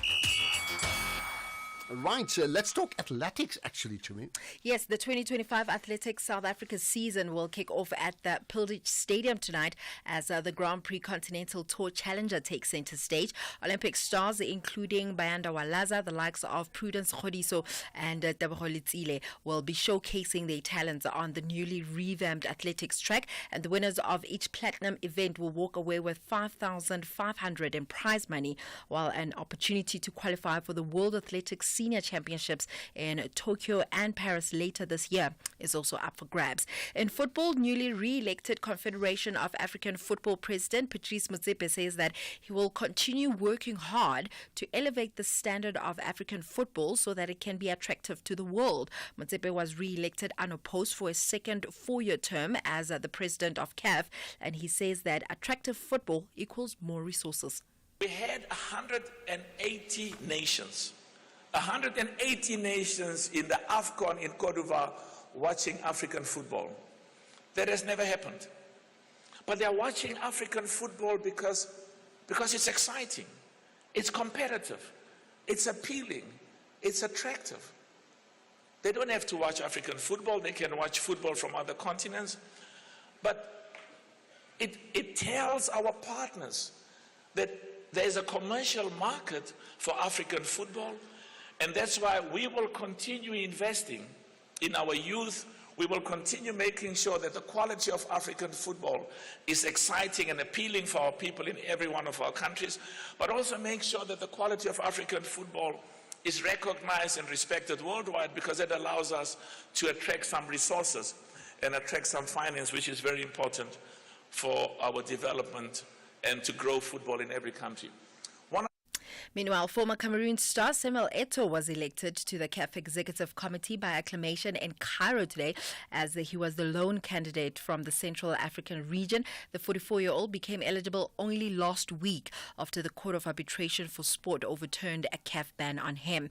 Still staying with football, Kaizer Chiefs coach Nasruddin Nabi says that he's looking to carry the momentum from their 3-1 win against Stellenbosch FC in the Nedbank Cup back to their league games. Chiefs faces Cape Town City today, and Nabi says that finishing in the top 3 and qualifying for the CAF Confederations Cup are their targets. Yes, vous savez, nous avons vraiment perdu beaucoup de points qui étaient à notre portée malheureusement. Unfortunately, we feel that we have lost so many points in the league games, and points that we feel that were, within our reach. But we have to keep the momentum, the positive momentum that we are in right now alive, and we have to take advantage of our schedule, our league games, and as well the possibility of finish a little bit higher up. At the fixtures today, Polokwane City hosts Golden Arrows and Sekhukhune United away to Gallants. Elsewhere, the UEFA Champions League round of 16 continues with second leg clashes tonight. Arsenal will definitely be hoping to continue with their winning ways. Their 7-1 victory in the first leg against PSV was their biggest ever away win in knockout stages of the UEFA Champions League, and they'll definitely be hoping that they continue in that route. The most evenly balanced second leg fixture in the last 16 is between Lille and Borussia Dortmund, with 1-1 on aggregate. Atletico Madrid and Real Madrid reconvene for the second leg, with Los Blancos leading 2-1 after a nail-biting clash last week. Then in tennis, Holger Rune reached the quarterfinals of the BNP Paribas Open in Indian Wells with a 6-4 and 6-4 win against 8th seed Stefanos Tsitsipas. The 21-year-old will next take on Talon Griekspoor. And finally, in motorsport, Oscar Piastri has signed a new contract with McLaren, which the team says that they will keep him with them for the long term. The 23-year-old, who won 2 Grand Prix last year on his way to 4th in the World Championship in his second season in Formula One, was already contracted to the end of 2026. Then just before I go, Ashraf, today in history, remember this. You've got to say, Tony, you got to back him to pull it off. Yeah, well, he doesn't want to go and do anything silly. I mean, all he needs is a single here. They don't want to run out. Straight down the ground. What a victory. That is a sensational game of cricket. And it is a superb victory. Well, I've been around the world watching this game. Look, their tears. They are crying out there. Well, this was back in 2006 when the Proteas broke the world record in ODI of successfully chasing 434 that was set by Australia. South Africa won by 1 wicket. They posted 438 for 9 in 49 overs. And I hear this afternoon you've been asking everyone one word for the budget speech. One word for this one is goosebumps. Absolutely. I agree with you. I missed the game. I mean, I watched it. I wasn't physically at the stadium because there was a family wedding. And when the Australians scored their 4, it's like, we bloody well useless, man.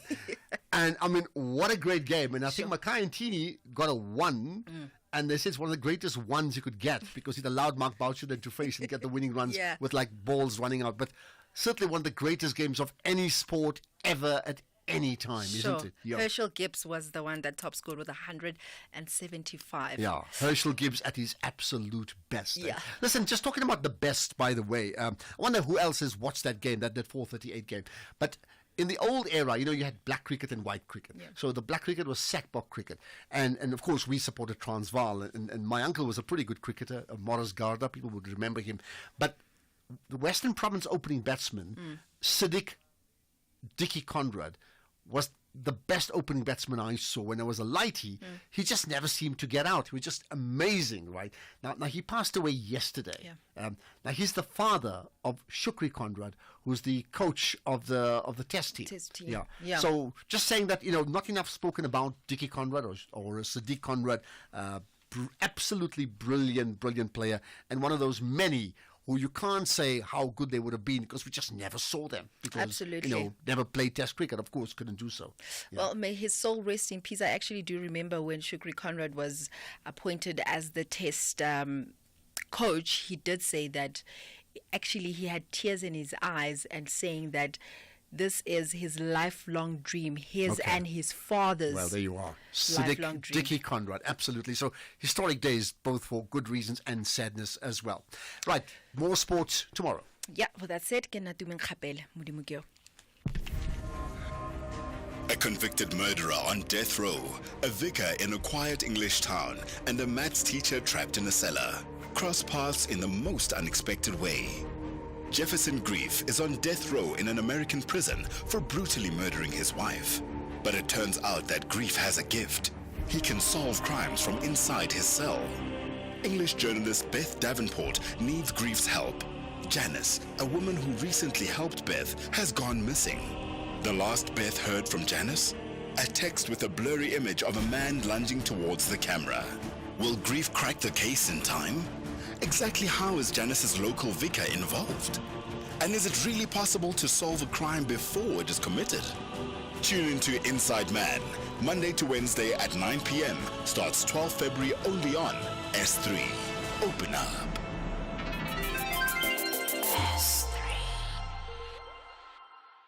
Imagine living in a community free from gender-based violence and femicide. That reality is possible, but only if we commit to building families that are free from violence and are inclusive, where children are raised equally. Every child has the right to grow up in a loving, nurturing and safe environment that promotes good mental health.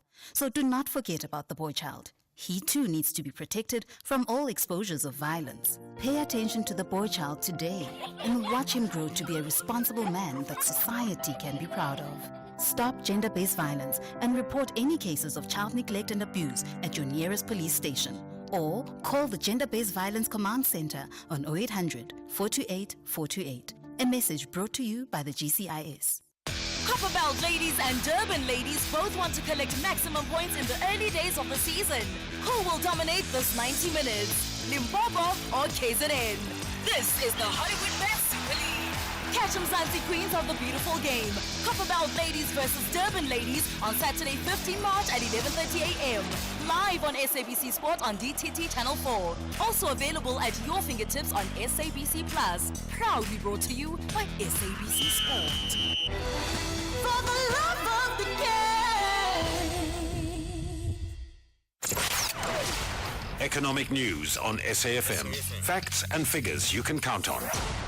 Before we get to the economic news, just one breaking story that we need to note. So, Pastor Shepard Bushiri, remember him? Well, he used to be extradited to South Africa. Bushiri, as you know, is facing charges of fraud and money laundering, but that's now confirmed. He's going to be extradited to this country to face all those charges. And linked to that is, of course, money, which brings us on to Jimmy Munyaha. But I can't think of Jimmy talking about anything else beyond the budget speech today, Jimmy. Good afternoon, Ashraf. Good afternoon to the listeners.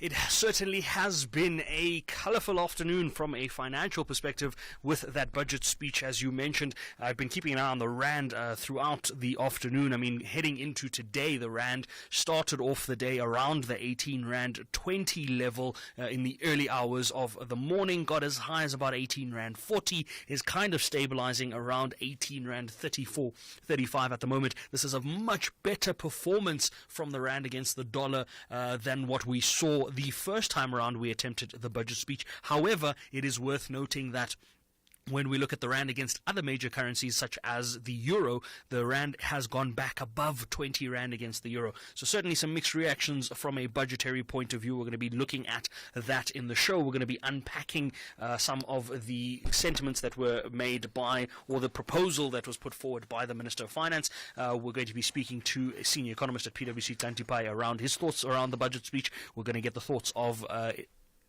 independent analyst and commentator Kaya Sitole around that. We're also going to speak to the team at SNG Grant Thornton about the tax implications of what was proposed today, and we've put out a request that we have or that we believe we will get the opportunity to speak to the Deputy Minister of Finance, David Masondo, around the thoughts that went into National Treasury tabling the budget the way that they have. In the event that we do not get any commentary from Deputy Minister Masondo, we've got a conversation that took place a little earlier with the Minister himself, Minister Enoch Godongwana, to just get his direct reactions to the speech that he tabled earlier this afternoon. So we've got a pretty full show, lots of reactions. We're going to continue to get some reactions from organizations like Business Leadership South Africa. We're going to speak to the organization Undoing Tax Abuse. Wayne Duvenach has graciously provided us with some commentary there. We've even got commentary from the Appropriations Committee in the form of the chair of the Appropriations Committee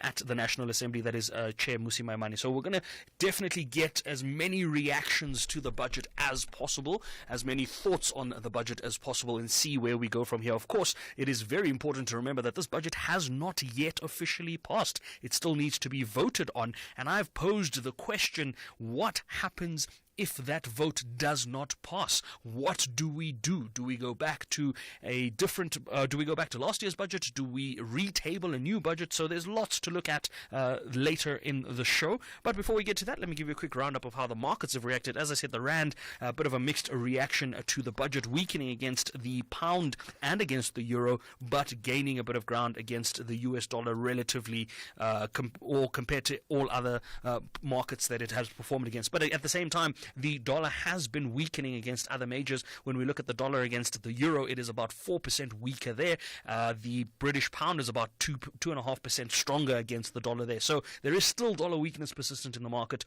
If we look at the performance of these markets, the resources counters locally were the biggest drag, down 2.5%. Industrials up 0.4%. Financials up 0.2%. But the all share down 0.25%. The top 40 down about 0.25%. The gold price is moving again, $2,927 a fine ounce.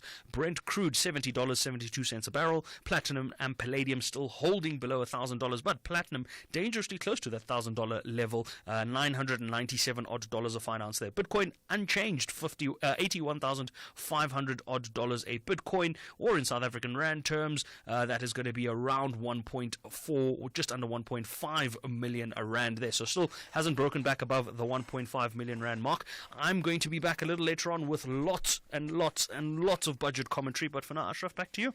Okay, perfect. Jimmy, enjoy your show, your budget show. That comes up imminently, 6 to 7, followed by sport and then a whole lot of other current affairs issues coming up all throughout the evening here on SAFM. Day 15. Location undisclosed. Mood brave. Music Eye of the Tiger. Dear Diary, it's been 2 weeks of epic challenges against some of the most memorable and epic Survivor contestants.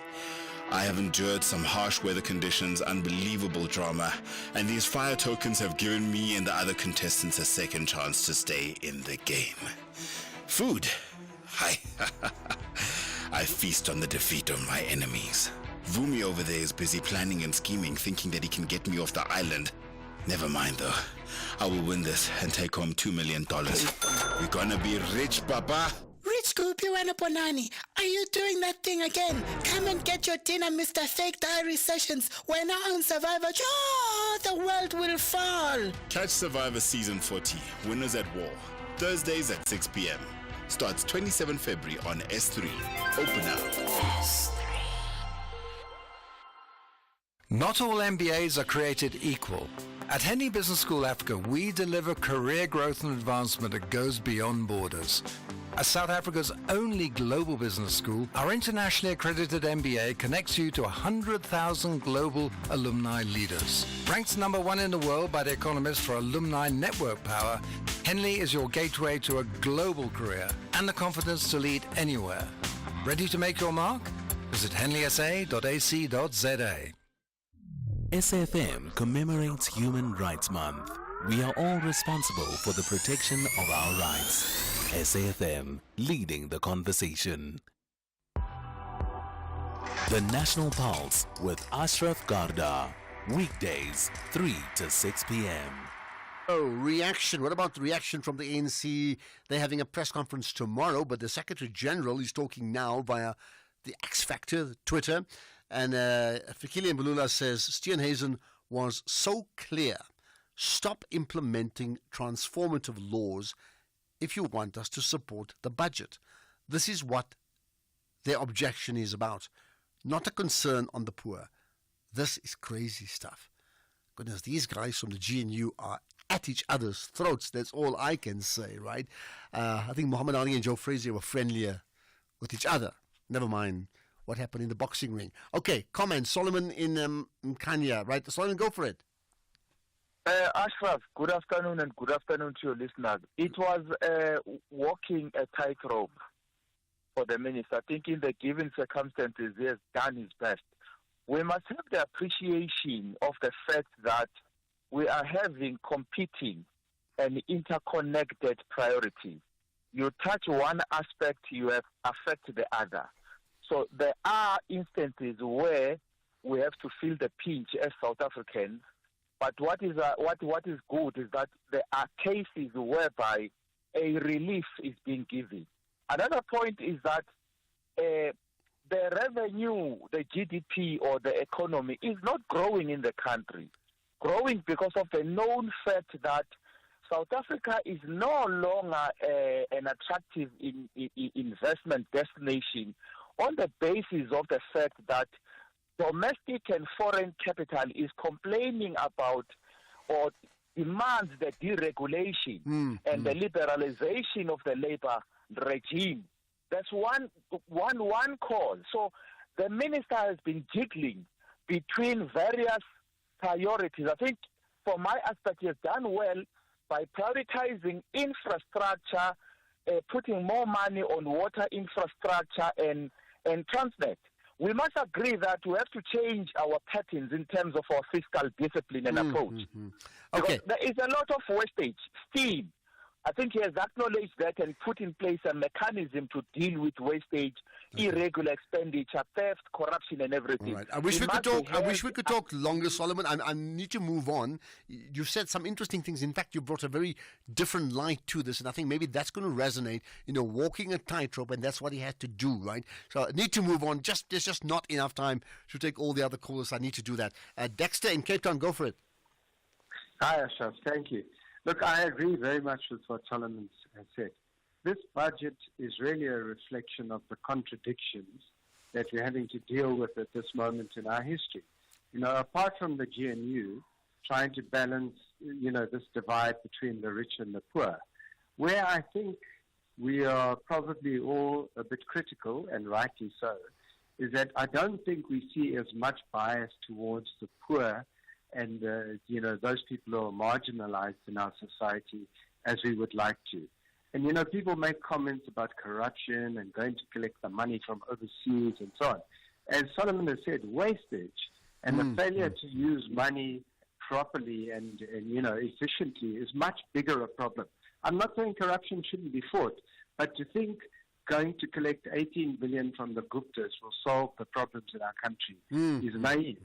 But secondly, I think that we do need to really think about a tax on the super wealthy in our country. Okay, got that. I'm going to move on. Dexter, again, just time's against us. I think you've made your point very clearly. I'm sorry I can't talk long. I really can't.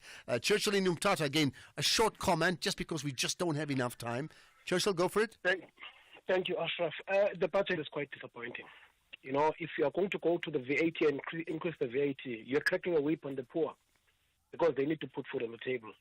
I would have expected the minister to look at the unnecessary VAT protection, the bloated cabinet. Why are we having deputy ministers? What are they doing?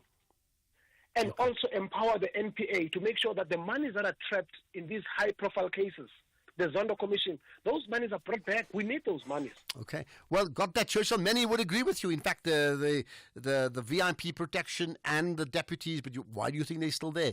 I mean, just work that out. John in Hearties, go for it. Hi there, Ashraf. Thanks very much. In the President's words, I'm shocked. I find it unadventurous. I have a feeling of hopelessness. I think it lacks boldness. And then what really got to me was your ANC spokesman said there can be no growth until we fix everything. We still haven't learned not to break things. How long will it take to get growth when we've still got to sort that out before we fix things? Well, things have to be done urgently. Got that. John, appreciate... Urgently is just not going to happen. All right. As you said, I'm shocked. Got that. John, KG in Bloemfontein. Go for it, KG. I think that minister took the easy way out. Just increase VAT by 1%. Not forgetting that in 2018, we had VAT increased. What happened to that money? That increase achieved nothing. The only thing that it achieved was just more money for the thieving to continue. Wow. So I'm not sure how long they think they can continue putting a stone in a pot and come back 2, 3, 4 hours later and hope to find meat. inside that particular pot. It simply does not work that way. Okay, got that. Thank you so much. Right. And as you know, when they increase VAT, although you said they may reconsider in a year's time, have you known any government that actually reduces taxes like that? I can't think of one, really. And VAT?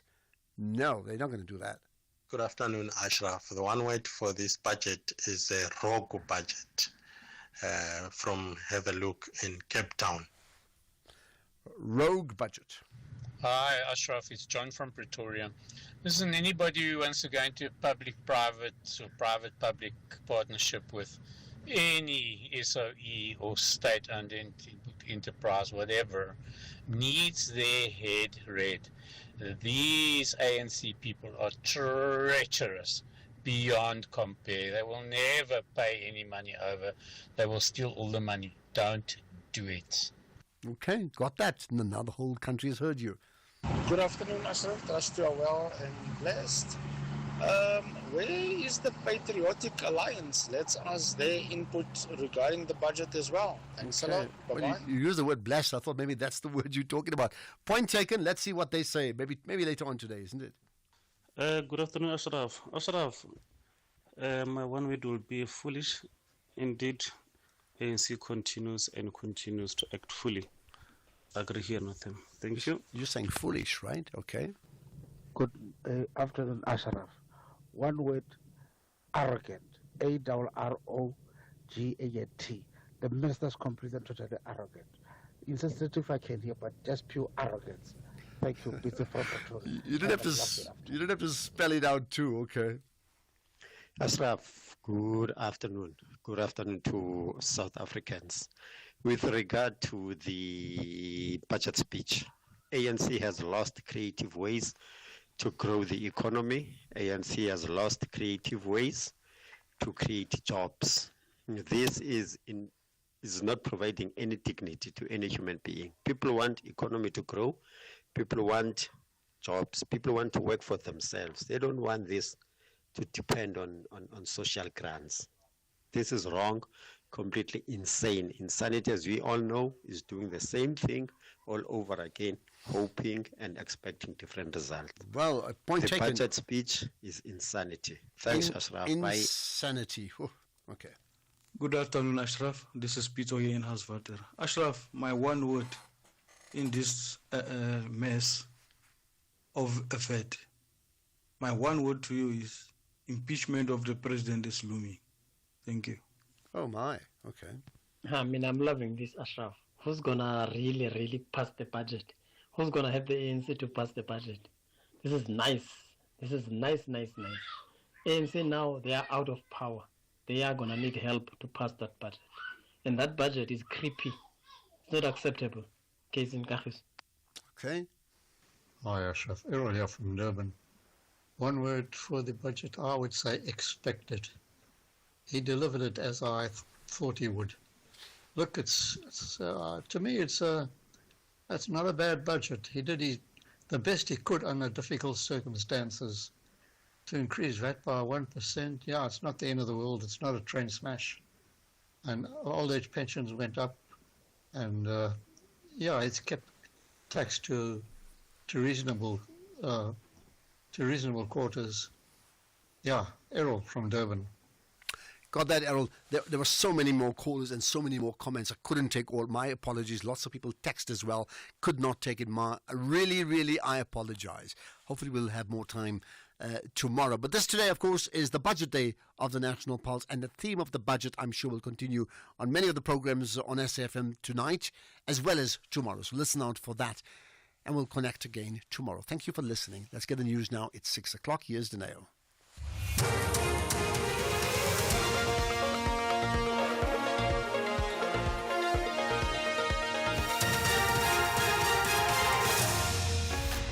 Thank you, Ashraf. Top stories. DA rejects budget and China to host Russia-Iran nuclear talks.